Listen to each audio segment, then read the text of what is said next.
I got my man Chris Garza from Suicide Silence What's up, in the everybody? building right here, right now. Honor. Such a pleasure to have you. Cool thing we've both seen each other perform now. Yes. Which is really cool. That is true, huh? Yep. Yeah, you're right. Yep. And I first met you at Brea Improv. Yeah. And then came Cool, obviously. It's a guaranteed at this point. Anyone that's like a musician of anything or like the music world, like I'm like instant friends with just because. Yeah. Well, some. Okay, not everybody. Every once in a while you get someone, I guess you wouldn't say nice, right? Yeah. Every once in a while. Not that they're not nice as much as they're just like. And then sometimes you hear those stories from like every other musician about that person in the scene to where you're like, they're like that or whatever. I love that. You love that? If I hear like, oh, that guy's a dick, I'm like, yes. Yeah. I want imagine meeting like one of the guys from like Oasis. Yeah. If they were like mean to you, you'd be like, yes, the stories are fucking true. Like, thank you. Sick. See, I don't mind people being a dick as much as being weird. It's weird. Like when people are just like a dick, it was just like they just don't have the time of day for you and don't want to give you any of their time.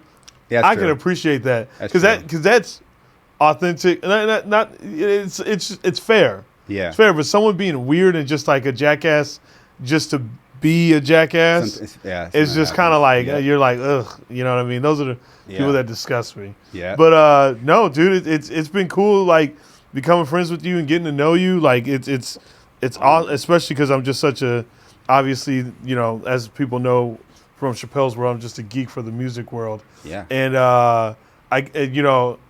I'm pretty sure we could spend a whole podcast about this, but I don't think we knew this. I don't think I knew this about you right off the bat. Mm-hmm. You're a massive Korn fan. I am. Something about me.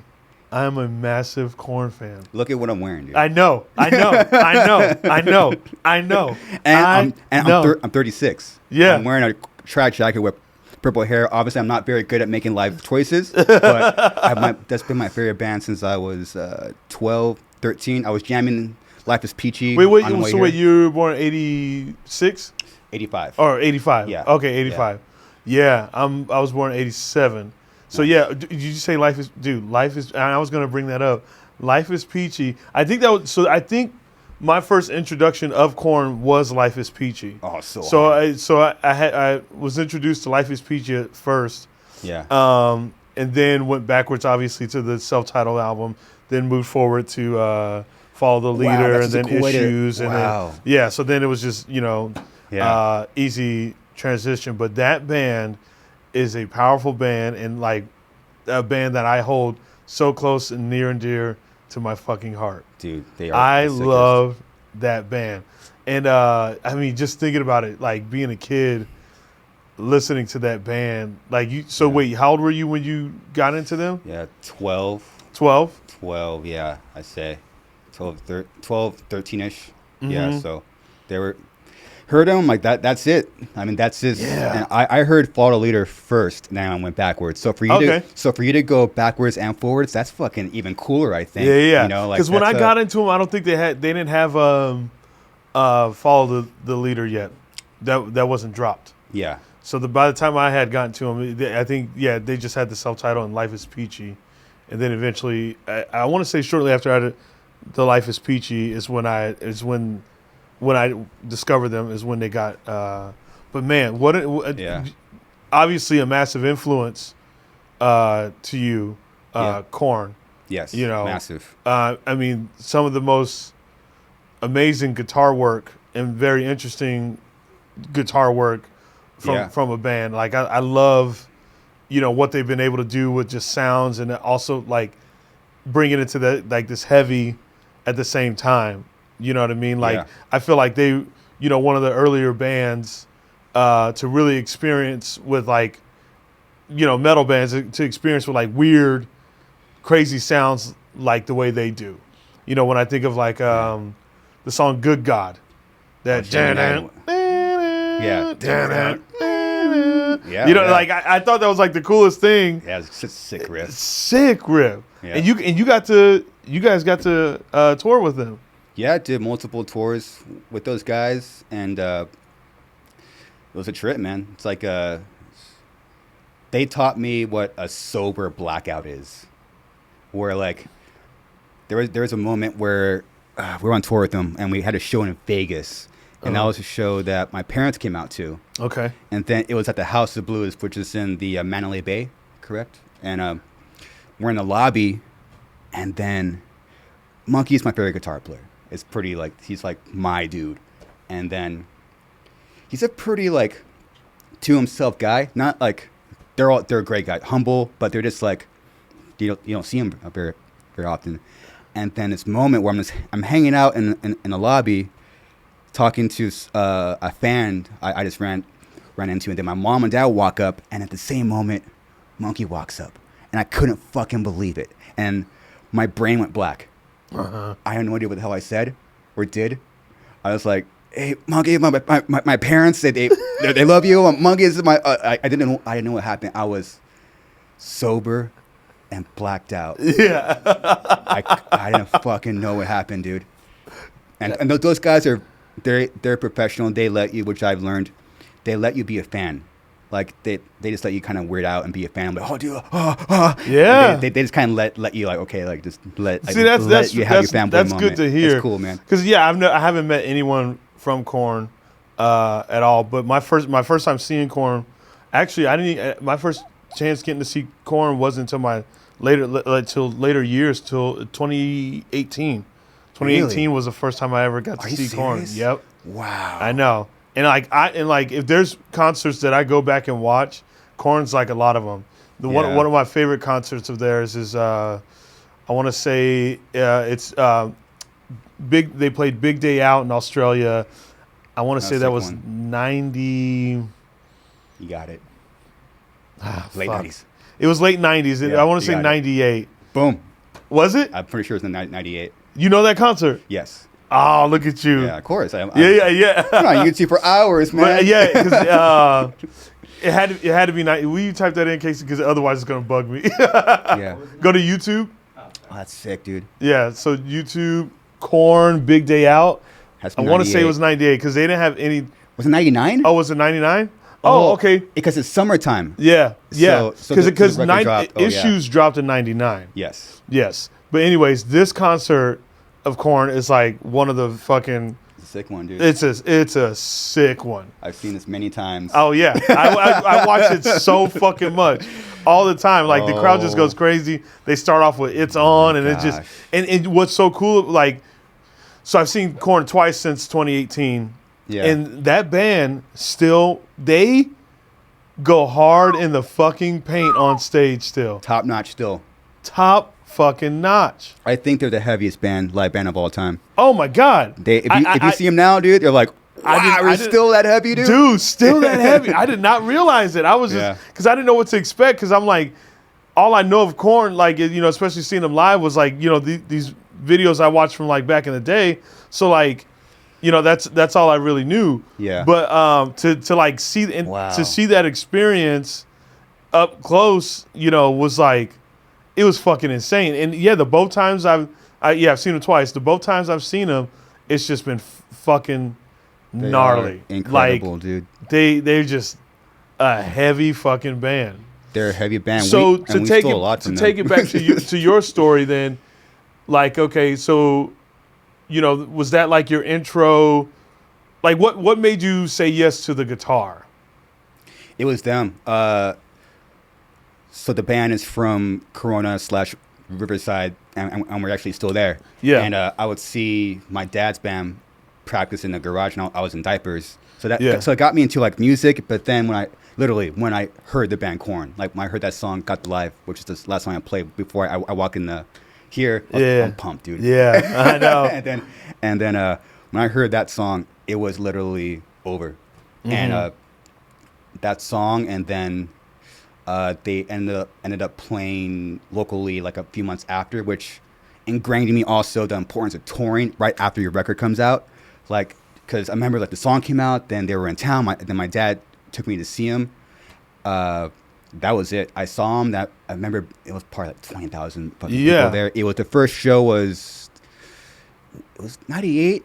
Yeah, it was 98, and they were on tour. Rob Zombie Yes. It was the Rock is Dead tour, and Videodrome opened, and that was the first concert, first show. First band. It was a lot of firsts, and then literally like it's an image in my head that I still carry with me. I'm gonna be up there. And that show right there was like, yep, I'm playing guitar. I'm doing this tuning. I want to do heavy stuff. I want to be a weird band. I want to go on tour. I want to meet them. Mm-hmm. And you also play 7-string guitar. Yes. Yeah. Because so how did metal become the attraction? Is metal the only thing that you were into as a kid, or were you into So that was pretty much like that was it. When Korn went into Slipknot, and then after a few years, I heard a band called Fear Factory. Yeah. Shout out to Dino. Fear Factory got me into Cannibal Corpse, and then you got the death metal thing that I'm now at the same time. You have mp3.com was where you found music. Yep. And I would just go on mp3.com for like ever, and it's like look up like the most subgenre death metal bands or grindcore bands, and that was like, but Korn was like the start of all that. The foundation. And then I found all kinds of, and so the commonality was metal. Yeah. Metal, heavy, weird, and then that obviously that inspired me to start my own band. Mm-hmm. And we're still here. It's crazy. Yeah, no, it's amazing. I mean, there's so much to your guys' story, your journey, like everything, like I mean, just like obviously rest in peace, to Mitch, like just that alone, and and being able to still be a band, like I mean, that was your front man, and an extremely talented front man at that. Yeah. And to see you guys still hold it together is so beautiful. Like that, like that was my first time seeing you guys live. Wow. When I with Derek Green from Sepultura, when we were at the Belasco Theater. Yeah. That was my first time seeing you guys live. And it like, I just got like just knowing you guys' story, as a band, and just watching you guys up there, it was like, I don't know, it was like this energy was like thrown my way, and it just made me feel like, I don't know, just like, fuck yeah, just happy, like, and obviously you've gone through therapy, like what, but what, I mean, was there anything else besides that? Because a lot of times I don't think it's just therapy that people do to keep themselves afloat and keep themselves grounded and continue to grow. What other things was it for you and just your band in general that keeps you guys, where you're at, or at least continuing to grow? Yeah. There's a lot there, which we'll go back to Mitch later. But once that happened, like, we were the cliche, like we were drinking too much and drugs and all that. So basically when that happened, I stopped doing drugs, cliche, but I knew like, there's gotta be a change, like it was a big hole, which fortunately, bands don't really experience like losing what you built. And we've lost the band on a number of occasions, but that was the first time. And then, this might sound, geeky, but I mean, stop doing that, cut back on drinking. My fiance at the time dumped me like a month later or 3 months later. So I lost kind of everything at once. Yeah. And, but that was like a toxic like thing. I was a horrible boyfriend, but and then, just got into reading books. And to this day, I read every morning. Like I did like, oh really? I dove into like the self-help thing, like the Tony Robbins thing. Shout out to the Tony Robbins, sickest dude. Yeah. And I got really deep into like psychology, the gym. I got into Muay Thai. There's anything that I can do just to clear. Because once you cut back on the bullshit, like the drugs or alcohol, like you're basically getting out of your fog. Yes. And we were in a very, very dense fog. I didn't know who I was. I didn't know where I was going. Wow. And then I had to do something. And meanwhile, you're touring to hear you say that, and then to think about like meanwhile you're touring the world. Yeah. You're playing in a band, and people are there to see you guys, and fans are excited to see you, but at the same time you're like, I don't know where I'm at. Yeah, and that was the that was the hard part. Like just trying to, there was no grieving, you know. It's been this go ever since Mitch died, like literally. And then we got Eddie in the band about a year later, and then it was just go. It's just like, and then I learned back then to now, like I didn't have a clear head until I was like close to 35. Wow. It was literally, because once you get out of this fog, yeah, there's another one I got to deal with. Then I get that one. There's another one. All like these things I put off my whole teenage years and early 20 life. Yeah, it's just all came out. And but on the same time, we're on tour. We're trying to recover from losing our front man. It was nuts, dude. Yeah, none of that. Like, and you know, and it's tough, you know. But also, like, you guys had just it seemed like you guys had such an outpour of just love from people across the board, not just fans, but also within the the metal community. Yeah. You know, I mean, when you guys did the tribute show, and just cool. The amount of lead singers that it came through to to be there for you guys. I mean, that's fucking amazing. But also at the same time, sometimes those aren't the things that like necessarily help you go through that healing process. Yeah. You know what I mean? You're just like kind of like, like you said, in a fog. But what's beautiful is that like you took a different route and you just started attacking things. Like you were like, well, I'll read. Well, I'll and correct me if I'm wrong, but did you discover new things about yourself by doing these things? Yeah, I've been at war with my subconscious since, it's been 9 years. Ever since that, I've just been attacking it for, I truly believe that when people die, I believe it's a betrayal to them dying if you sob and like you kind of like, you use it as an excuse not to improve but to me, you honor the person by, like, what would he want me to do? Yeah. What if it was me and I was dead? Like, what would I want him to do? Yeah. Don't talk about me. Don't put me on your background as your phone. Like, I mean, do something. Yeah. Do something. And this has been honoring him the whole time, and it's been. I mean, there's no other way to put it. It's been like a war. Yeah. No, it is a fucking war. Like, I lost my brother in 2013, and I lost my best friend in 2009. So I lost them 4 years apart. You know what I mean? And yes, it is a fucking war.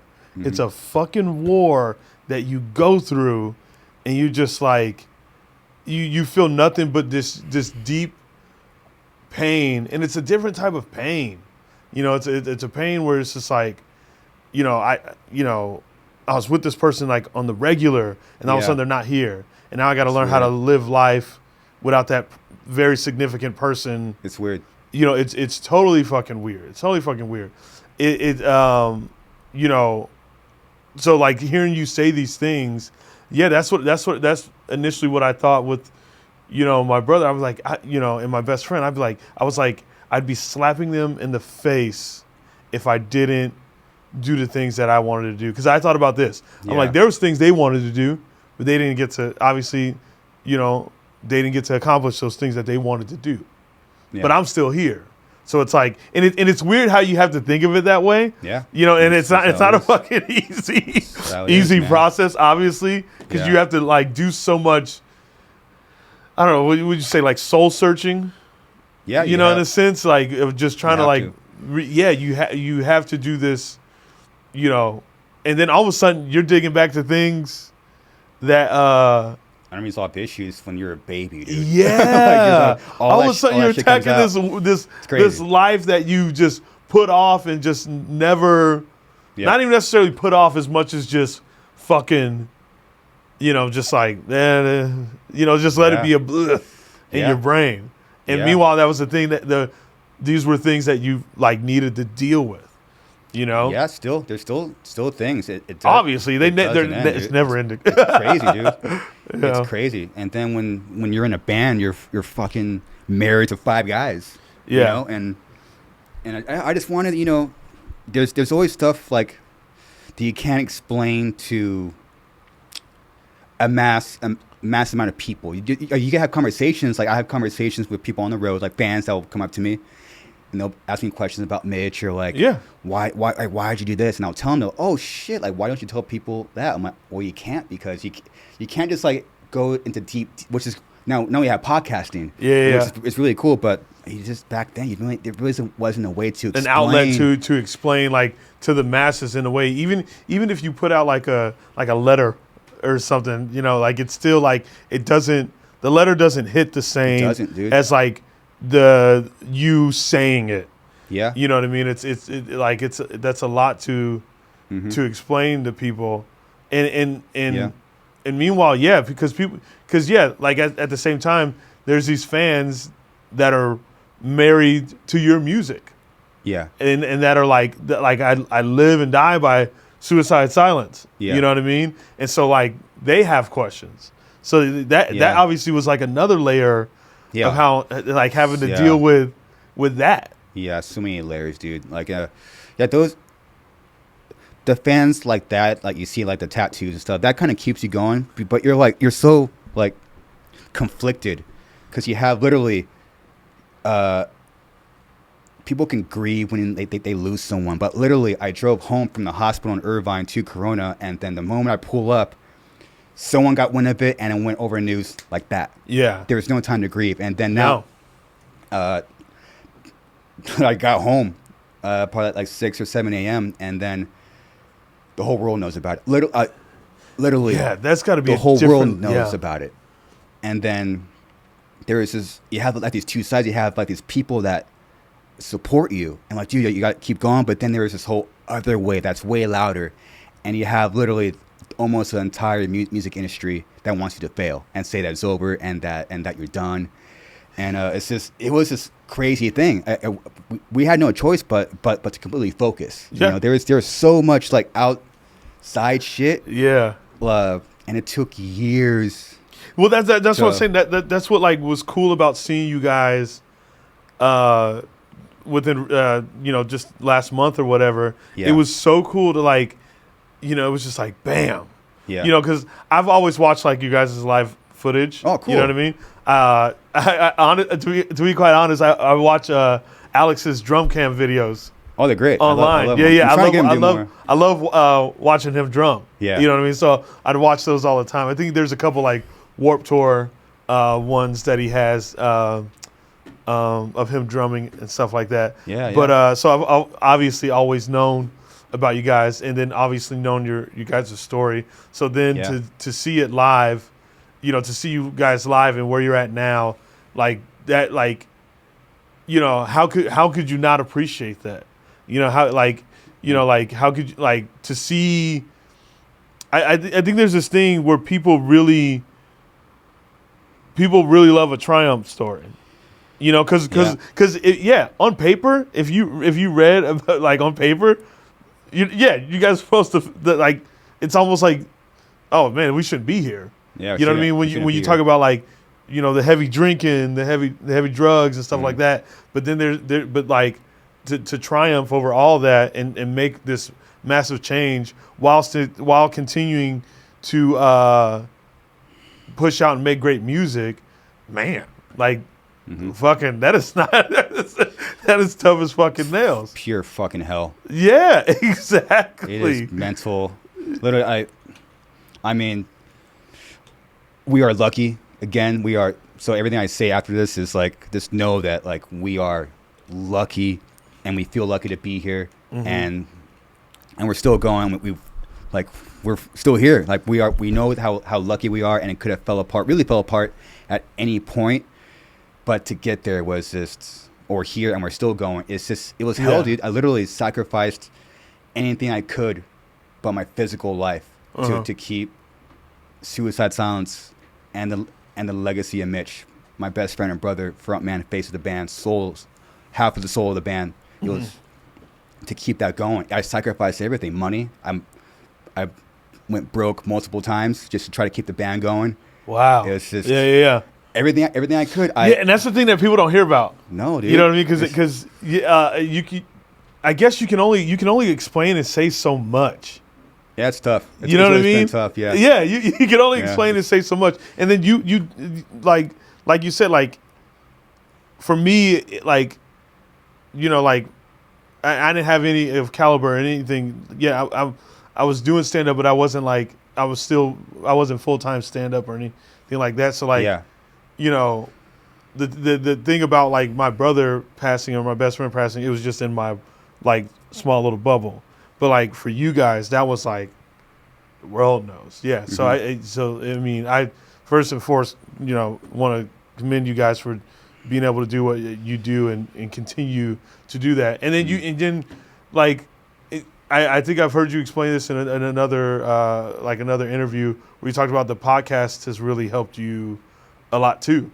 Yeah. Like been another outlet for you to, just understand yourself on another level because you're an introvert. Yes. Yes. Yeah, and I'm right there with you because,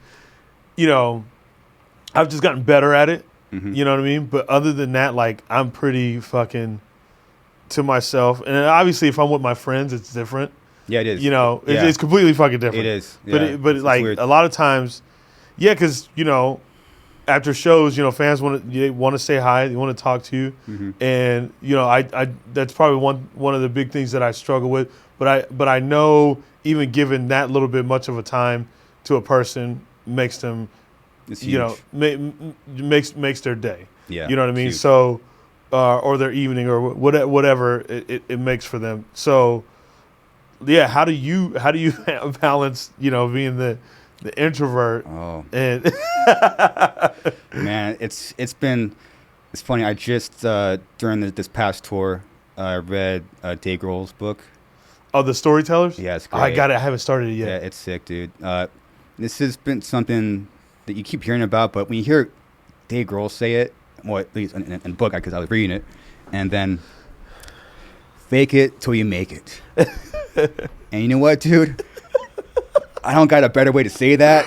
That's this way that's helped me. Yeah. I just got done with Jordan Peterson's second book, Beyond Order. Uh-huh. And in both those books, he talks about sometimes you got to dress the part first. Yeah. And again, I don't got another way to do that. That's helped me, like literally dressing the part and just doing it. Someone that's really helped me was my girlfriend, Cece. That's really helped me come out of like the shell. Literally just to go over and start talking to like people I don't know. Like that was years in the fucking making. Yeah. Like I don't, because you like when I heard about when I heard that you were an introvert, like obviously I could tell, you know what I mean? But like when we were talking after the show at Brea, mm-hmm. like it was just such a great conversation. We talked for a while. Yeah. You know what I mean? Which I know you experience. What's easier is your friends, even people that you haven't met, which is you. And I got the same feeling with B is mm-hmm. people that you respect and they kind of know where you're coming from. There's just something there. I don't know what it is. There's like a mutual respect that puts a calming with some people. Yeah. I don't know what it is. Just kind of like I don't know what it is. It's like eases things for you. Yeah, I don't know what it is. Have you always been like that since you were a kid, introvert? Oh yeah. Yeah. Yeah, again, like it's once our tragedy happened, the first one, this has to be fixed now and ASAP because I can't. Most bands do this, and maybe they won't admit it, or maybe they don't even know. But the reason why you started a band is because I don't want to talk. So I'll just play guitar, and that's just my thing. Cool, yeah. That's it. And I noticed that was us, but bands hide behind the band name. It's crazy. Interesting. It's crazy. Bands hide. I don't think I've ever heard something like that. Bands will hide behind the band name, and what sucks is that you get success. Like you don't got to talk, you don't got to be social, and then there's like this.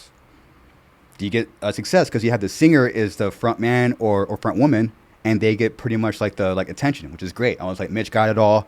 Now Eddie gets it all. I'm like, fuck yeah, cool. Yeah. But I realized it took me a whole career to realize that I was hiding behind the band name, and I was hiding behind Mitch, and I didn't want to do it to Eddie. So I learned that lesson. I'm hiding behind Mitch. I'm letting him take the fall on a lot of things. Being the face of the band, that's a lot of pressure. And sure enough, wow, he buckled. And I don't think I've ever or like I listen to so much fucking music and watch so many band interviews, but I don't think I've ever heard something like that before. You know, that's like a new thing to really understand and really put it into perspective. That's wow, that's amazing. That just like hit me. I didn't know like that was a thing that, you know, people in the band would necessarily do. You know, because when you look at like. Yeah, when you see your favorite band play, you're just like, hell yeah. But you would never think that you're just like behind the band name. It's also why it's so easy for people to kind of talk shit on a band, because people just see the band name, but they don't realize they're talking to 5 people, 5 humans that are just trying to make the damn thing work. Yeah. You know, it's just... I get it though. I get it. It's just like that. That's how it sucks, because that's how you become successful. You get the band. You start the band. Got a cool logo. Got T-shirts and shit. Yeah. And then, but comedy, they just talk shit on my name. They fuck. I just have my name. You know, what I mean? I don't have like a cool band. You know what? And maybe I'll try something out. I don't know. No, it's sick, dude. And you know, Shapel, and you're on my list recently of people that I admire, that I look up to. Oh, shit. And I inspired you. I told B first, because I met him, like, I've been going to comedians for my inspiration for the past few years directly. I stopped going to I stopped going to bands because they're so, especially our genre. I love it. I play it. It's in my soul. I've been playing it for fucking 20 years, but it's so in the box.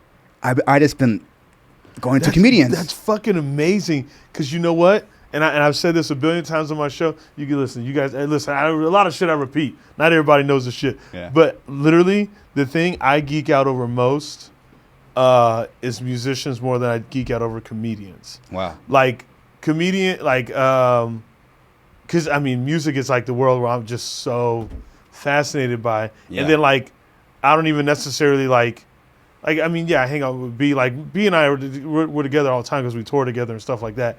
But, like, you know, outside of like comedy, like touring, and being in doing the podcast, I mean, I kick it with a homie who's, I mean, my boy Toby from H2O. You know, like that. I kick it with him. Dude, I've been wanting to meet Toby for a long time. Yeah, he's fucking amazing. Cool. Amazing podcaster. You guys will have a great conversation. Yeah. But like that's who I kick it with on the regular. Like he's outside of that world, but it's so nice. It's refreshing. You know, and I think. You know, when you're in that world, like you don't necessarily have to kick it with the people that are in your world just because you happen to do the same thing. No. And I think I've always been that way in general. Like growing up, when I would go to shows, I would go by myself. Wow. You know what I mean? Because most of my friends didn't really listen to the music, the same music that I listened to. Yeah. And so I would just go by myself. You know, so I just kind of kicked it in that world by myself. Wow. And then when I was a competitive cheerleader, I didn't really kick it with a bunch of cheerleaders. Yeah. You know, I was just fucking, because it was, I don't know, like I think it's just, and I don't think I'm an outcast. Maybe I am. I don't know. What do you think, Casey? No. I don't know if it's I don't know if it's an outcast as much as, you know what I'm trying to say? Selective socialization. Hey, I like that. That's an intelligent smart way to say that. I know, right? Yeah. Wow. That's that UConn degree. Or wait, no, where did you go again? Central Connecticut University degree. Beautiful. That's the Central Connecticut. But yeah, so it's interesting that you do that. What sparked that? Like, have you always been into comedy, stand-up comedy, or? Yeah, I mean, I think there's some universal things we have as humans. That's music. I think it's its own. You hear it all the time. It's its own language. It really is. Yeah. And then comedy. People love laughing. Yeah. Unless you're really a fucking weirdo. Yeah. The bad weirdos, like we love laughing. Yeah. And comedy was I just been in the music industry for so fucking long, and I just been fucking beat up by it, like almost to death. And then just getting into comedy and seeing comedians and how you guys would use your social media and how hard working you guys were and you're hanging around other people. Mm-hmm. Like that's like, you don't see that in my shit, dude. You know? Yeah. And just like I've been recently following you. I've been following B and the two Bs. Yeah, Brian Callen, Bill Burr, Rogan, Andrew Santantino, all these guys. I'm like, they built their names. Yeah. And they're also innovating outside of comedy. Mm-hmm. Maybe that was something I was looking at, and it was just inspiring to me. And the thing is, this might sound funny, but I think I know more about comedy than you, and you probably know more. No, that's probably fair. You probably know more about music than me because we're so in it. You know how we're watching a comedian? That's so fair to say. I like that. you're always gonna. You can't watch. You probably because you're a comedian. Yeah. And you can't. You're probably watching one, but you have that subconscious dialogue. Oh, they're doing this, or they're doing. Oh, they're probably do that. Yes, I can't. Yeah, it's hard. It sucks. Yeah, for me to watch comedy, like it's hard for me to watch because I like it's not like I'm being critical as much as like, damn, that's tight, or like it's more like, not critical as much as just like I guess just learning. So I can't watch in a way to where it's like I can enjoy the show because they'll say a fucking banger of a joke and the crowd erupts over it and I go, damn, that's good.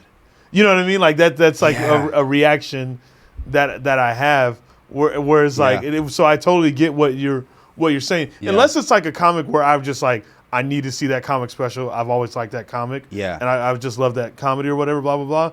Like then I'll watch it and I can actually enjoy it without trying to like. But it's still kind of hard because I'll still be like, it's tough, huh? It'll make me want to go right.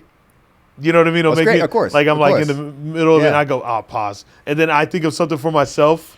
See? You know what I mean? Like it does that to me. So I can't necessarily enjoy it that way. Very interesting. Good eye. So when I saw you, that was I haven't seen a real live comedy show. I've been like open mics and like the local shows. Yeah. But seeing Justin, David Lucas, you and Brandon, that was my first real comedy show. And that was the first fucking time in a long time, Shapel, where you could be innocent. Yeah. And enjoy a show. Yeah. Because no matter every band, because like you know more about music than me because I don't have the innocence in my ears to see a band play or hear a record. Damn. Because no matter who it is, you're always analyzing. Yes. And it fucking sucks. Yes, always analyzing. That's what it is, analyzing. That is so fucking true. So your show, so when I see a show, I'm like I said, like the way you guys made me feel when I saw you guys perform and like obviously knowing the backstory to it, it's just like fuck yeah. You know? Oh wow. Yeah, so you can just enjoy music because you don't gotta fucking I gotta fucking know. Okay, that's how to write a song. You start writing it down and shit. Yeah. I don't have to like. Yeah. That's one thing normally it talks about is to me it is like a sacrifice. You sacrifice your innocence for your chosen field or dream. Yeah. I chose music. That means I'll never hear music the same ever again. You'll never hear comedy the way I hear comedy. Yeah. Where I could sit back and get drunk and just watch a show and not know shit. Like, that's fucking cool. That's fucking funny. Yeah, it's like, especially like if someone gets offended by a joke, like not necessarily from me or just like if they, or just don't understand a joke. Yeah. I could literally go, this is what he's saying. This is what they're saying. Yeah. And then I could just easily break it down and know exactly what the fuck they're talking about. Yep. But like, yes, but I would always do that. But if I wasn't a comedian, I would never think to like break down a joke to somebody where they would understand it. You know what I mean? Yep. Wow. It sucks, man. I always say that I don't know what my band sounds like.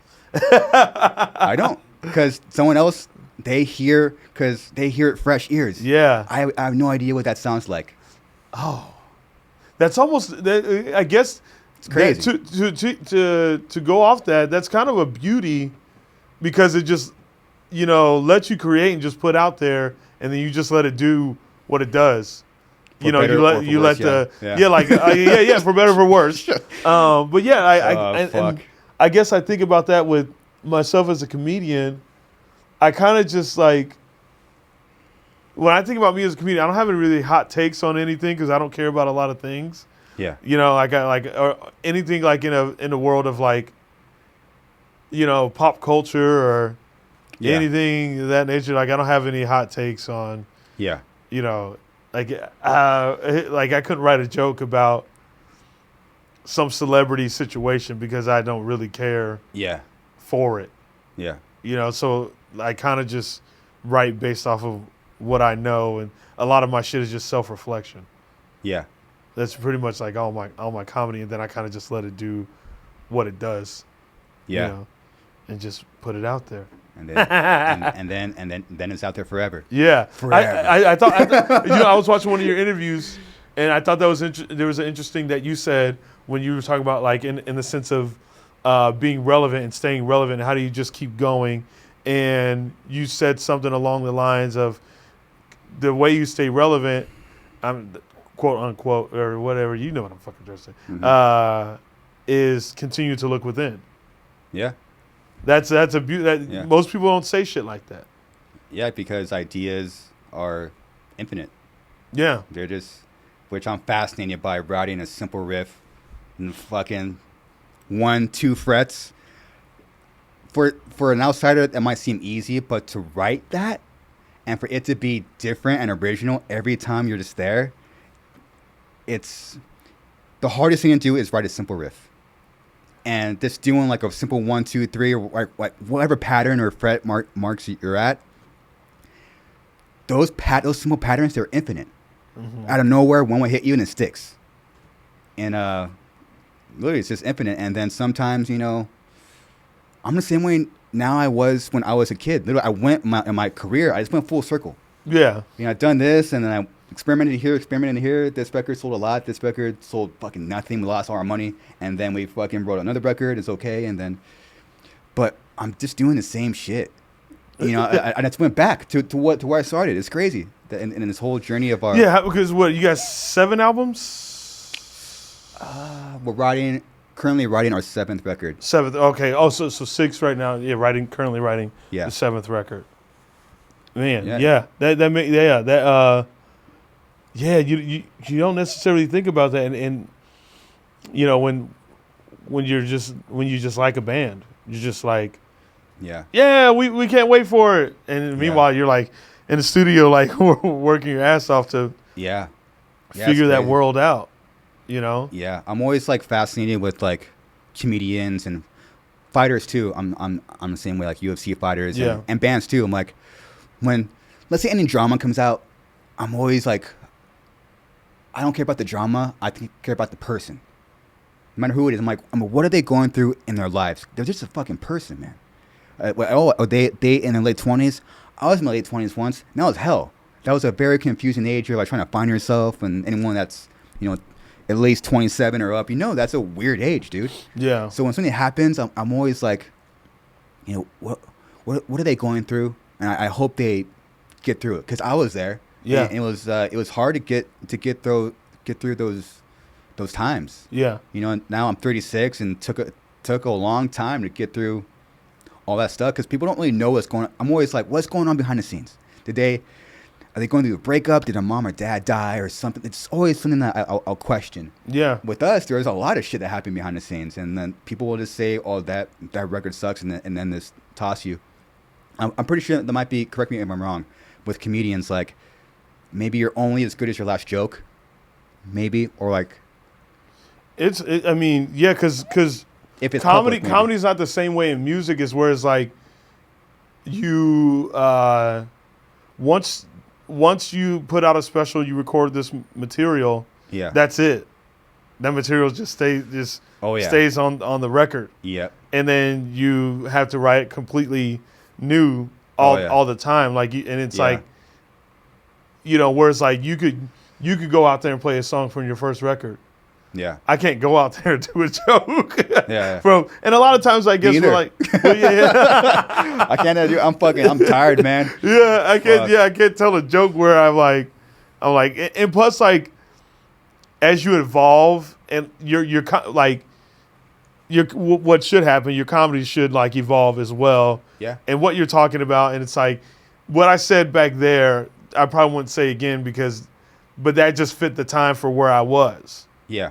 You know what I mean? Yeah. So like with comedy, it's a different type of climb and type of understanding. But it's that's what I love about it is that it's so hard. I love that comedy is so fucking hard because. We have to try a new joke on stage. I know. That's always my thought. I think when I about you or we're talking about comedy, I'm like, damn, they're riding on stage. And they even when you're successful, you're still bombing. Yeah. That's so crazy, Still dude. bombing. Like, you literally go up there with a fresh brain. Like, your brain's, like, almost empty. That's insane, dude. Your brain's you got to go up there and your brain's empty and you just start talking.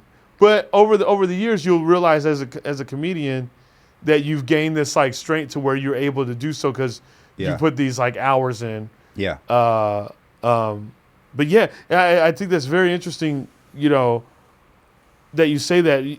Yeah, people don't know what someone's going through sometimes. You know what I mean? And it's so easy for people to quickly assume and to those people, that's their answer and that's what they're going with, without even understanding what someone could possibly be going through or why something happened. It's literally just, yep, that's what happened, and yes, people forget that. I'm just as human as you are.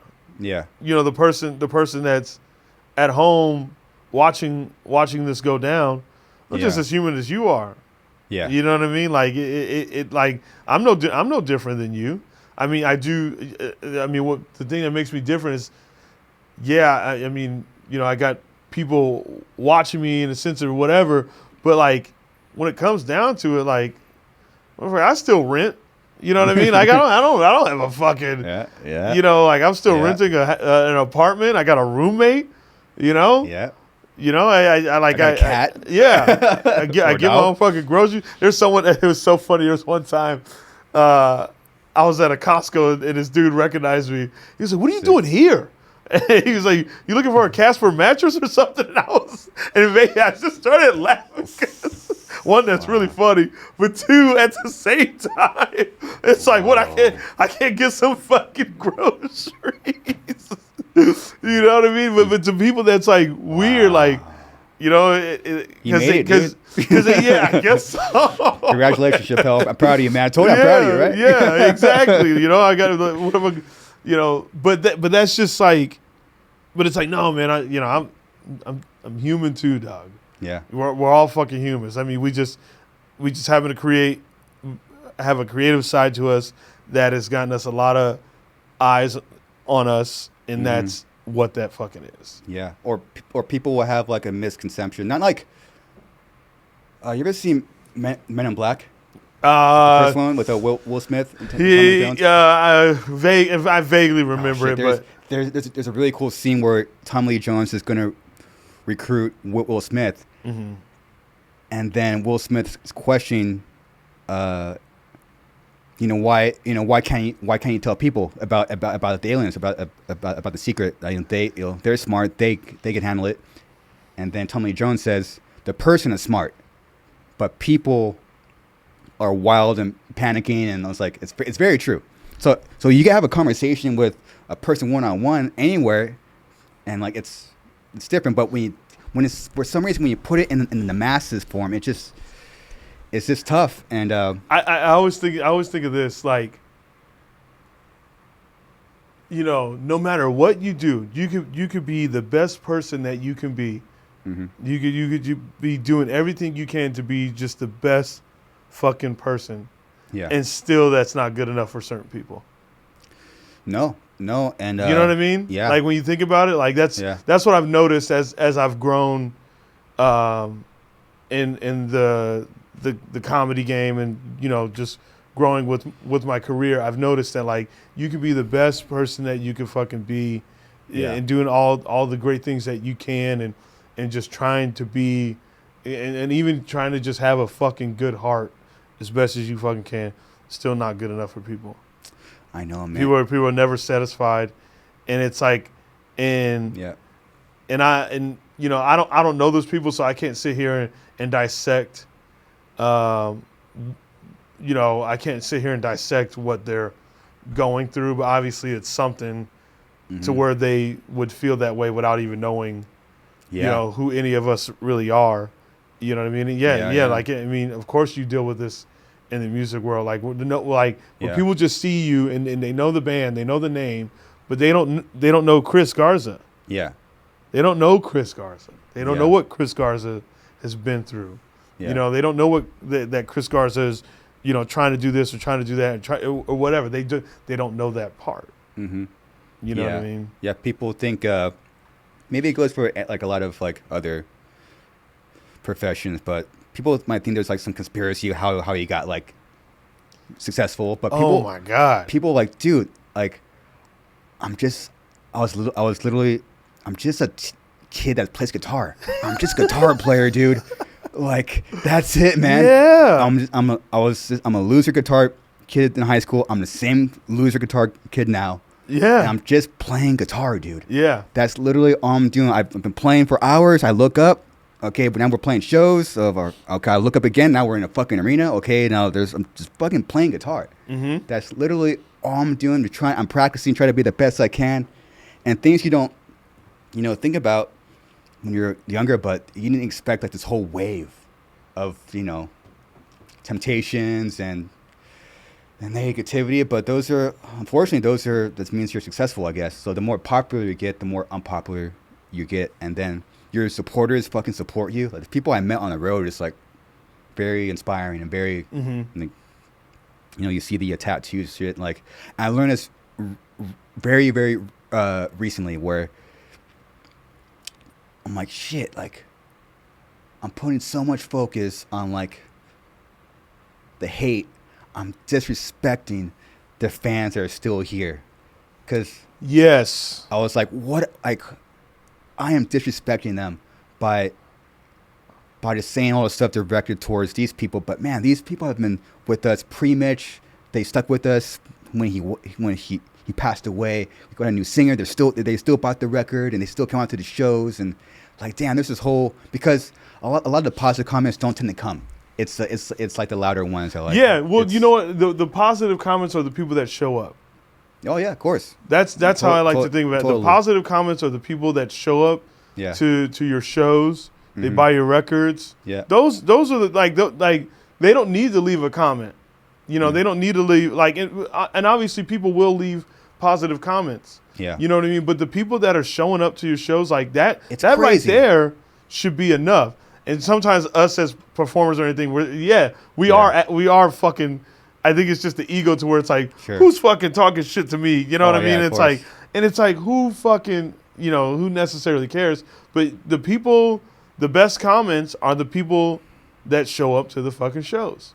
That show up to the shows, that buy the records, that want to meet you, that want just a handshake from you or just a picture with you. Those are the best fucking people. You know, those are the people, and you're right. And a lot of people will pay attention more to hate than they will pay attention to the people that are actually. It's like, yo, this is a motherfucker that, you know, these people right here helped you buy the home, helped you buy a new car. You know what I mean? Those are the people that are helping you progress because they enjoy you and they don't care about, you know, whatever drama you're going through. They like you. Yeah. You know, those are the that's the best comments. Totally. I don't give a fuck what anyone's. You can talk all the shit in the world about me. I mean, listen, I know me and I know I'm doing my fucking best. Yeah. But after that, I can't control anything anyone says or I can't control what you say. I can't control what you do. Yeah. But all I can control is fucking how I react. Very true. That's all I can control is how I fucking react, you know. And a lot of times you just gotta fucking But the best way I got the best advice like a few months ago. It doesn't exist. Yeah, it doesn't. Yeah, it doesn't exist. Which we probably hear all the time from my B, but it's very true. And I very recently, also everything's recently. Everything feels recent. I don't know what it is. It's because fucking COVID put a halt to us. Oh yeah, we all got COVID fucking last month. Loved it. You loved it. Yeah. Well, apparently, like and it sucks that like you're put in a position where like we're all trying to think scientifically, like, dude, we're just a band. We don't know what's going on out there. We're just like, give us some clear, what is going on out there in the world. I just want clear news. Yeah. Someone tell me what's going on, dude. I don't know what's clear. going on. Just dude. give me clear news. But from what I hear, if you get the vaccine and then you get COVID after, that's pretty much like your superhuman like immunities. More human than human. Dun, dun, dun, dun, dun, dun. Yeah. I learned that I had a massive ego. I learned a lot of massive ego, and once I how'd you discover that? You know who helped? Did you read a book, Ego is the Enemy? No? All right. That's one of my favorite books. That's the real book? Yeah, by Ryan Holiday. Oh, Ryan Holiday wrote that book? Okay. Yeah. It's a fascinating book. Okay. But tell me how you discovered it. Okay. Jocko Willink has a book on leadership. Uh-huh. And he has a section in it where he was consulting a major business, and then the CEO is like your classic like young guy, buff, good looking, but the CEO wouldn't talk to Jocko.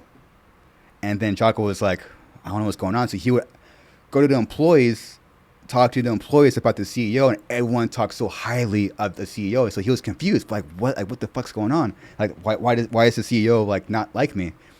But then I guess he said, wait, is it me?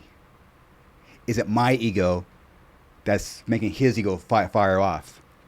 When I fucking read that, that was like this wave of brought me to my fucking knees, man. Yeah.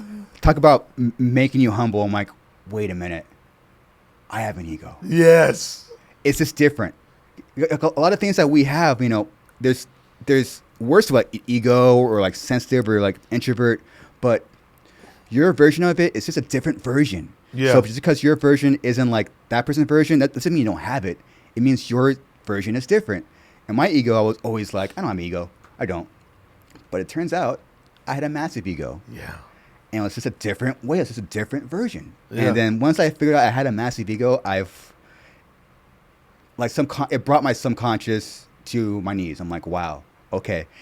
Once I pinpointed that, and that book was amazing. It's a dark green book, and it's by Jocko. Yeah, Jocko Willink. Shout out. Jocko Willink. Like leadership. Was it? I think it was just right there. Yeah, that one. The dichotomy of leadership. No. Yeah, that green one. Yeah. Oh, sorry. Way to go. Leadership, strategy, and tactics. Yeah, that is a very. I feel like I say this. That's a very interesting thing. Come on, Shapel, get new words. And then what happens when you drop your ego, which is even more fascinating, I was also found out I was very resentful. Pointing the finger, it's that guy's ego. It's like, it's why we're here as a band. Oh, it's that guy's fault. That guy is doing this in the band, and like it's his fault. Then once you drop the ego, it's like, wait a minute. Stop pointing the finger at them. Start pointing it at myself. And another shocking thing, like once you figure out one thing, everything else kind of like falls into place. Mm-hmm. Then I was, oh shit, it's me. It's my fault. Then that opened up this whole door of like, all these things that are fucked up, I need to take responsibility for everything. Any failure with the band, anything, I need to look in the mirror and take full responsibility. This is where we're at. This is my fault. You know how hard it is for people to say that? My fault. It's the hardest. Because it's the hardest, dude. I'm a person. I don't care for sorries. Like, I don't care for someone to apologize. I don't care for apologies. It's weird. Like, an apology literally means nothing to me at all. Yeah. And I think I've always been like, always been like that.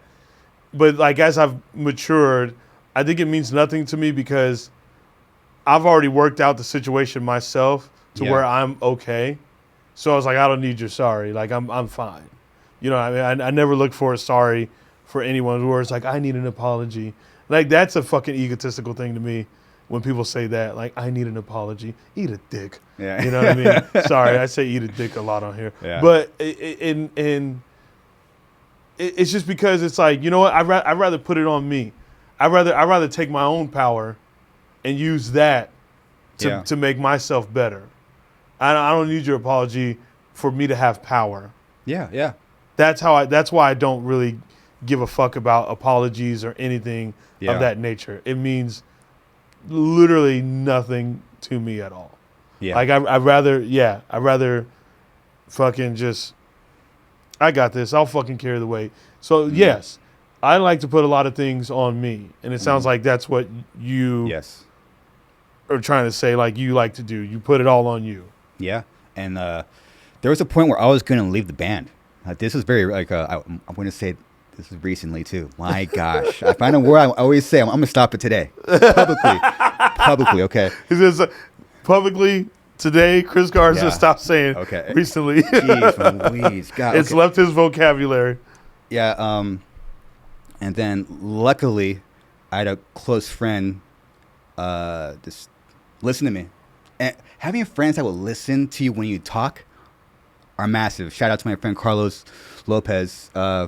He used to be a Fender master builder, but now he's doing his own company. He made me the 7-string. And I went to his house, told him what I was doing. It's like, but then he's like, no. Like, then he kind of started asking me questions, and like, I was like, whoa, that just listened, and then kind of gave me another perspective, and basically kind of saved me. And then I met with each band member individually. Had a meeting, and they didn't come to me. I went to each person's hometown where they lived, had either lunch or dinner or coffee, and say what was going on. Because people are different when you're in a. And I knew, and you're talking about band members. You're talking about their own egos. Uh-huh. If you question or say anything when it's like a group setting, people are different. Yes, people are different. Oh my God. Wow. Yeah. Bro, I love all that you discovered, man. I'm so glad we sat down here today. Yeah, that's cool, man. It's fucking amazing to hear. Cool. You know, it's amazing to hear other people talk about this kind of shit and just really. I love dialogue. Dialogue is the fucking greatest fucking thing. Dialogue and communication. Communication is just fucking. It's so much, because then you can get an actual feel, and you can talk, and like you can really work things out, and like and when I talk about dialogue and communication and having conversations, I mean for both people to fucking sit there and drop each other's egos. Eagles. Way to go! You gonna edit that out, Casey? No, sir. Clip all that. Right. Anyways, clip that. Clip that. YouTube clip channel coming right up. God damn it! I just started singing Hotel California after that one. For everyone to drop their egos and to have conversation and listen. Yeah. You know, tell me another way that works besides that to fix a situation. There is no other way. Conversation, then action right after. That's it. It sucks. Yeah, and that sucks. And it's like, if we didn't have the dialogue together, then I'm going to assume there's no problem or anything like that of that nature. Yeah. We didn't have the dialogue. I got to have the dialogue with you. Got a dialogue. If there's really something, you know, we got to sit down together. Let's talk. Yeah. You know, like, what's that Coldplay song? One-on-one. Let's talk. Coldplay's you know what heavy, dude. Yeah. Yeah. Wait, do you listen to anything else besides? Of course. Yeah? Yeah. Hell yeah. I like Oasis. They're Hell yeah. sick, dude. Thank you. Yeah. Oh shit. Yeah. What have I been jamming lately? We just went on tour with them. I've been jamming Ginger a lot. Ginger, yeah. They're fucking sick. His joke. Are they redheaded? Oh. It fucking blew me away, dude. I was like, I forgot that's what he said. Are they redheaded? I was like, no. I'm fascinated by people that have a take just like that. When they know nothing about a subject and have a take. I'm like, how do you do that? Me personally, I have my own podcast. I'm trying to learn how to do that. Just a flow of. Yeah, how do you feel being a host and stuff as an introvert? It's luckily I had my whole life building this learning muscle, so that helped me. Mm-hmm. So luckily, I like asking questions. I love shutting up, and it's listen. Yeah. And goes along with dropping my ego. I mean, it's having guests or friends just asking questions, and it's actually been saving my career. Yeah. And having guests, they'll say something that just. It's kind of like, for me, reading a book. I'm obsessed with reading a book. Even if I get one thing, I have that one thing. Yeah. I don't care how long it took, how much it sucked, or how much time it took. I got that one thing, and that's better than not having that one thing at all. And and each guest will have their own. They'll say something that just like stays, you know. Yeah. And I love asking questions, and what's helped me is just diving into something. Yeah. And it's been another humbling experience having like your. I also had I have a big a stutter, so having a stutter and you have cameras going at you and lights at you, not the band name, not the singer, on you, and you have your insecurity mic'd up with the most high fucking quality mic on the market. I was like, there's shit that had to be fixed ASAP. So I went to like speech therapy and shit, and like just I've been having I love it. Bro, you've been doing it all. Fuck everybody. No. Bro, this is the shit. No. Dude, you like literally, I got mad respect for you. Yeah, I know you're trying. We're all fucking trying here. Doing my best. None of us, we're all trying to do this thing called life, and it's fucking tough. You know, it's not easy to do this. There's no blueprint to it. No. You just fucking exist in it until you don't. You know, so like that's just what it is. But it is like dope to hear all the shit that you've been discovering, all the shit that and that's what I like to know about people. Yeah. You know, especially if I'm already like if I'm a fan, you know, like if I'm already intrigued, and it's like this thing that's your band name or your in the music that you have, but I'm like I want to know about that person. I want to talk to that person, and the only way you can do that is fucking dialogue, and like all that I've been learning about you is fucking insanely amazing, and you know I feel like we could do this for fucking hours and shit like that. We could literally talk for hours and hours about this one subject, because each subject has its own. Casey rolled his eyes when I said that. I'm just kidding. He's like, fuck. Each subject will open up a door for another subject, and it keeps like going and going. Yeah, and just and that's what I've discovered with going through fogs and going through responsibilities. He's opened up another door. I gotta do that too, and it's just you just keep going. Same with having conversation. You just keep going and going.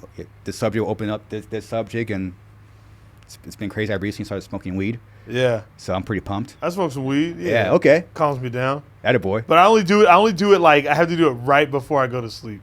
Really? Yeah, I can't do it like you can't during the day. You can't be out Hell there? no. Oh, dude. Hell no. That's like because I'm so go throughout the day. Yeah. And then when I don't, and then when I'm like done for the day. Yeah. And I can just sit and enjoy my inner peace. Yeah. What about spliffs? I don't know what that is. Oh, Meatball got me to smoke a spliff. That's kind of cigarette weed. Tobacco. Basically, you're rolling a joint, but you have a little bit of tobacco, a little bit of weed. Yeah. That's what I've been doing the past month and a half, because Ginger is all about the spliffs. Yeah. I'm same as you. I do not smoke during the day at all. But so one day I was like, fuck it. I just woke up. It's 12. I'm outside. They're all they would just stay outside of the venue and just start smoking spliffs. I'm like, all right, you know what? I'm just enjoying them. Fuck it.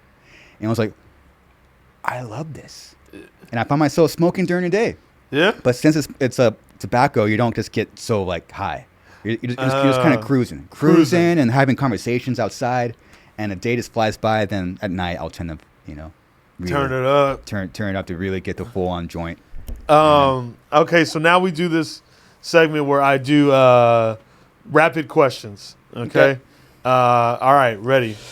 Favorite band? Korn. I know, right? Favorite concert? Korn, Rob Zombie, 1999 Rockets Dead tour. Damn. Yep. Yeah, said that. So that's cheating because we already talked about it. No, it's good. It's good. Favorite album? Follow Leader by Korn. Dude. So one of my favorite fucking performances. The first time I saw Korn was the 20-year anniversary for Follow the Leader. You were at the Palladium. Palladium, yes. I was there too. Sick. Oh, wow. That's sick. Damn, that's amazing. Cool. But Woodstock 1999 when they performed my gift to you. Oh, that's legendary. Jonathan Davis's performance. Yeah. As a frontman was fucking next level and Yeah. so emotional, so raw, Yeah. and fucking beautiful. Mm-hmm. Like, Yep. love that album. My favorite song off that album is probably Pretty. It's a great song. Dun, dun, dun, dun, dun, dun, dun. Yeah. Fucking That's a fucking dark song too. dark Korn. song. Yeah. Dark song. Yeah. We did yeah, we said favorite album. Favorite show that you played live. It's funny when people ask me that. I never know. It's always it changes. It always changes. Really? Yeah, it always changes. All right, then I gotta show you one of my favorites. Hold on, I'll send it Yeah. to Casey. Okay. That's why I can see that shit, dude. I'll send it to Casey right now. It's weird, like, because favorite shows and most memorable are different. Like ones that, like, let's say, like opening for Korn for the first time. Those are memorable, but not exactly my favorite. Well, it's not the whole show, but like Yeah. a favorite moment of my show watching you. Casey, what do you want me to send it to you to? Is text fine? It's from YouTube.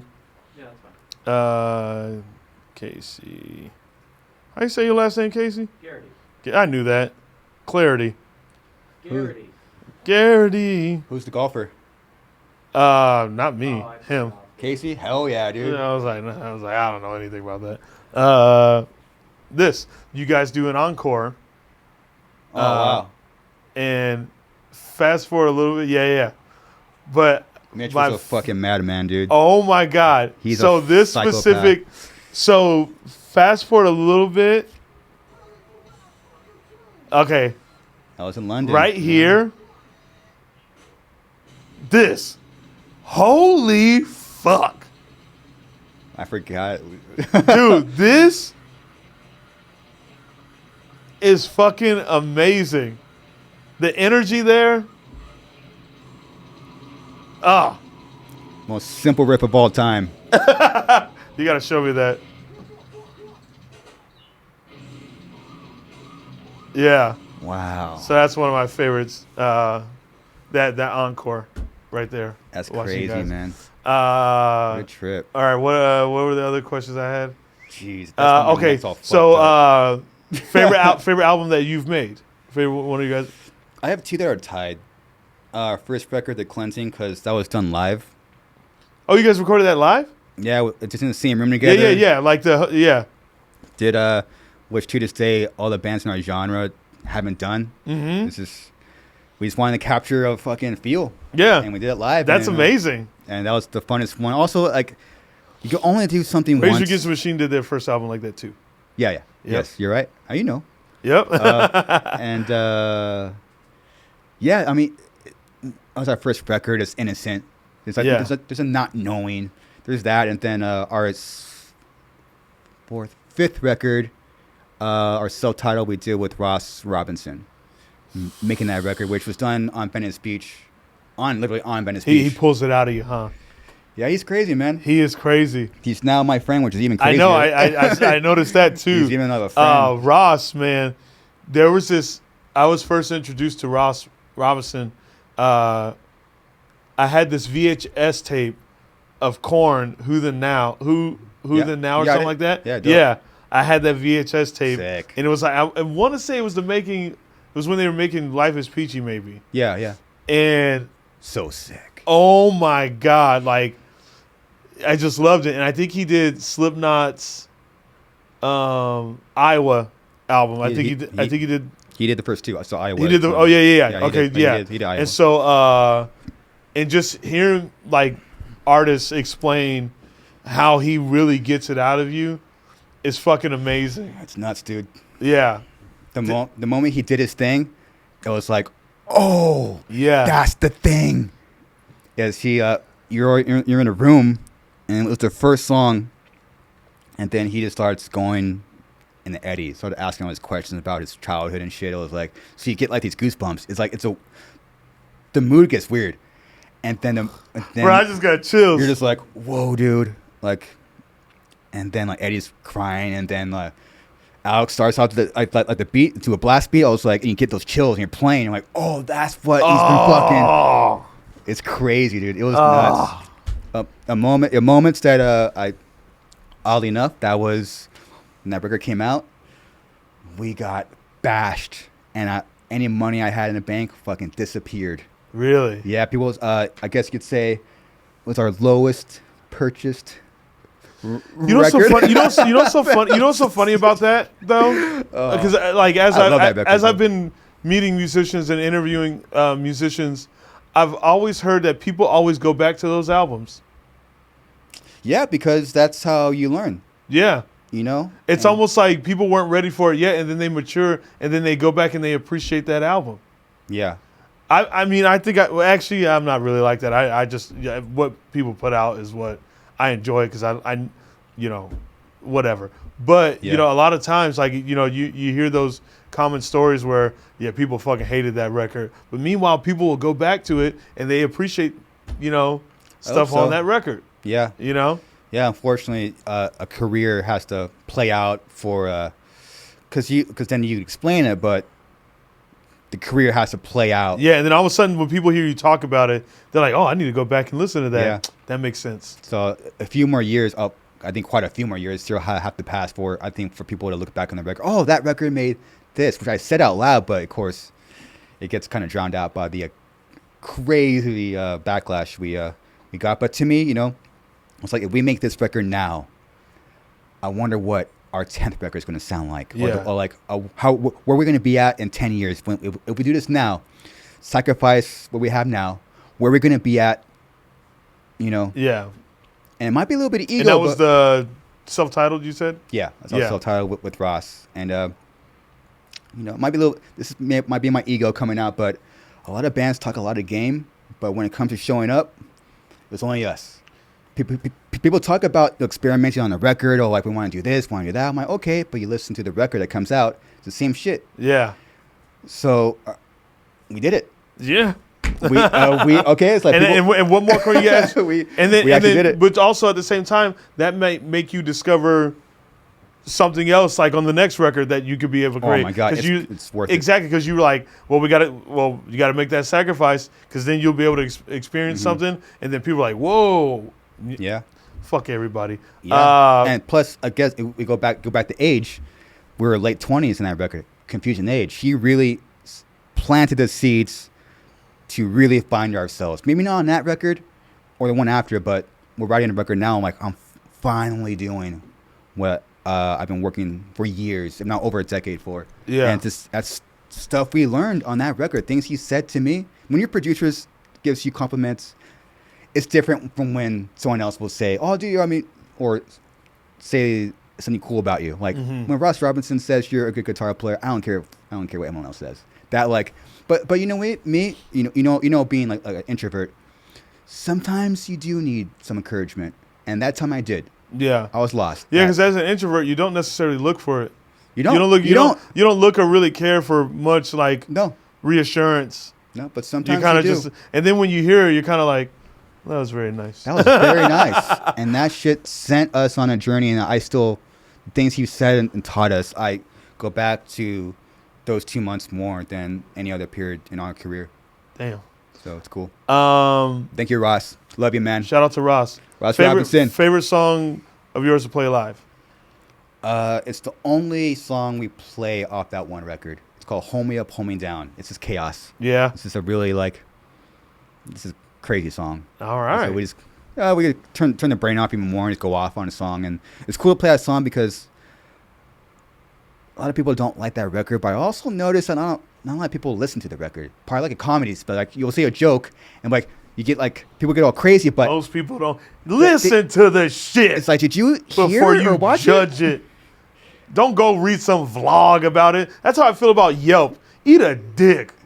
You ain't stopping me from eating no fucking restaurant I like. Yeah. Just because you left a 2-star review, motherfucker. I'll walk into that bitch right now. Order everything off that menu. You ain't stopping me, motherfuckers. Man. So before you, listen to the shit. Sorry to get it so aggressive, Chris. I appreciate passion. Yeah, I got a lot of passion when it comes to shit. My girl does that shit all the time. Did you read the Yelp reviews? I don't give a fuck. Same. I don't give a fuck about a Yelp review. Yeah. That don't mean shit to me. I'm gonna walk in that bitch. Yeah. Because what were we doing before, yo? You rolled the dice on a restaurant. You just walked right in and ate it. You rolled right in and you ate the whole meal. Yeah. You ate the whole meal, and if it sucked, you'd be like, I'll never go there again. Yeah, that's all you got to do. What does that harm? Now people want to feel like they have. I had a bad experience. I didn't really like the fucking bitch. Just because you didn't like the sausage doesn't mean I'm not gonna like the sausage. We got different taste buds, motherfucker. Sorry. Now we do this part, Chris. That's cool, man. Now we do a part where. Damn, Shapel. At the end of every episode. What the fuck has happened, dude?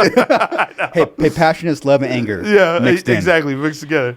Yeah. So at the end of every episode, I like to make a soundtrack for the episode for fans to listen to. And I like to make a playlist with people, and we just go back and forth. We'll do like 10 or 12 songs. Okay. I'll start off with, I'll do Korn, Pretty. Damn. Okay, so we just go back. Go back and forth. Okay. Yeah. See, this is where it's fucked up because now I'm analyzing. Wait, I want Pretty to flow into this song properly. I couldn't say a fucking song. See, no, you're good. It's whatever. It's whatever. It doesn't matter. I'm trying to say a song without Pretty. How about? Because I was playing it today. "Kill You" by Korn. Damn, that's a good one. It's a good. I'll do. This is got Korn playlist. I know, right? I'll do Deftones' Street Carp. What record is that off of? I think it's off White Pony. Is it? Yeah. Fuck. Really? Yeah. What track? It's like a deep cut. Is it a deep cut? Okay. Deep cut. Okay. You know what? we're just gonna make this shit heavy. Yeah, we'll make it heavy. Yeah, it's off White Pony. Yep. Damn. What's the track? 1, 2, 3. It's probably deep cut like 9. 6. 6. Right before change, huh? No, changes later. Changes second to last. It is. I'm fucked up. Don't fucking listen to me. No, you're good. Don't listen to me, but subscribe to my podcast, please. Yeah. Subscribe to the Chris Garza podcast. The Garza podcast. Yeah, the Garza podcast. Subscribe to his shit, all that stuff. We'll make it a heavy playlist. Fuck it. Slipknot, Heretic Anthem. Ooh. You're 5'5". Heretic Anthem. See, HERITIC Anthem. Oh, I spelled heretic wrong? I thought it was good. I don't know how to spell it. Oh, no, yeah. Heretic. Damn it, it's heretic. Fuck. Yeah, see, I don't want to spell it. I'm really good at spelling. I don't know why I said that. I'll go, since I brought up Rage, I'll go Rage Against the Machine, Freedom. Oh, that's a good one. Yeah. That's my girl's favorite band. Your anger is a gift. She'll be stoked. Dun, dun, dun, dun, dun, dun, dun, dun, yeah. Freedom. God, so pissed. Yeah. Aren't they playing here soon? I think so. Locally? Yeah, I think they're because they had a tour right before COVID, and I think they're it's like the rescheduled of it. I think they're playing the Forum or something. Or Palladium? No, they might. I don't know. The Forum. One of the two. Or the Coinbase fucking. Well, they changed Staples into something. Coin something. Yeah, Coin. Yeah, what'd they change it into? Crypto. Wow. Crypto Killer, Crypt Count, scary, dude. Or whatever, Crypt Town. You know what I found out last month is technically Suicide Silence is owned by Tokyo, Japan. Technically. Really? Because Sony owns Central Media. Really? And Sony is from Tokyo, Japan. Wow. Crazy. Because you know how the whole thing when Britney Spears came out, what's the conservative? Conservatorship. Yes. So I was curious. I was hanging out with my chick, eating, and I was like, you know what? Out of curiosity, I'm going to do research for exactly 20 seconds. And we're going to see who really owns this shit. So I go to Wiki, type in her first record, Baby Hit Me One More Time. Great, heavy record. Okay, that's signed by Jive. I click on Jive. Oh, Jive's owned by Sony Music Corp. Okay, I click that. Sony is owned by Sony Conglomerate. Okay, I click that. Sony Conglomerate, Tokyo, Japan. Wow. Just a few clicks. You just keep clicking. That's another tough thing. Those masters and shit. Masters. People own your masters. We don't own the masters for our first 3 records. You'll get them. I hope so. You'll get them. Fuck them. So yeah, I did Rage Against your turn. Let's do Korn Blind. And this will be my last Korn song. I promise. Oh, I'll do White Zombie, More Human Than a Human. Oh, that's fucking sick, dude. Yeah. I'll do Rob Zombie, Super Beast. Rob Zombie's first record, that's what you call masterpiece. Yeah, what year was that first record? 98? 98? Yeah. Had to be. Okay, Korn, yeah, Fall This is a heavy, you know what, and I'm going to go with this one, and I don't think most people know this, but I'm going to say Stained, Mud Shovel. Oh my gosh. That song is a heavy fucking song by Stained. I always talk about Stain. Their first record, I think, is the most underrated heavy record of all time. That's a heavy fucking record. No one talks about that fucking record because it went so radio after. But that fucking first record, that dude, first record is a fucking heavy record. Oh my god, dude! I love that record. We're gonna go Stained. How many? Raw. Go ahead. Go Raw. People, that's an underrated record, and most people don't know about that one. That whole front. How many we got, Casey? I think That's that's 10. 10. Oh, God, wait, close. All right, let's do one and one. One more. One apiece. Damn, you taking me back to this era. I'll do Seven Dust, Denial. Shout out to Morgan Rose. We just met him on his past tour. Yeah. He's so cool, dude. Seven Dust also a big influence on Suicide Sounds. Shout out to Morgan.